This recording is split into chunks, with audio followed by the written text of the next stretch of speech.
Evo dođo kod moga druga, saradnika, Miloša Srećkovića Sreja, selo Popović, vidjeti kako je lepo, gdje on živi, raj na zemlji, vidite kako je to fino sredio, čovjek, sve u cveću, komšije lepo, evo gore je Kotlenih planina, vidi se lepota, dole je Morava, a evo dole južno Kraljevo.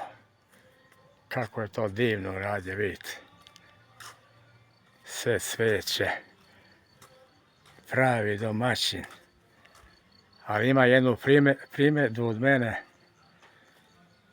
što živi sam, neće da se ženi. A Srele, kažem, dovedi jednu lepu damu da ima tu kad dođe da nam kuva lepe kape, da pričamo, da pevamo. Vidite, ne znam šta čekaju ove dame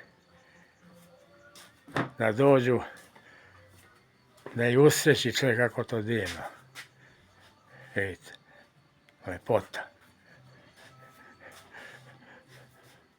Evo vidite.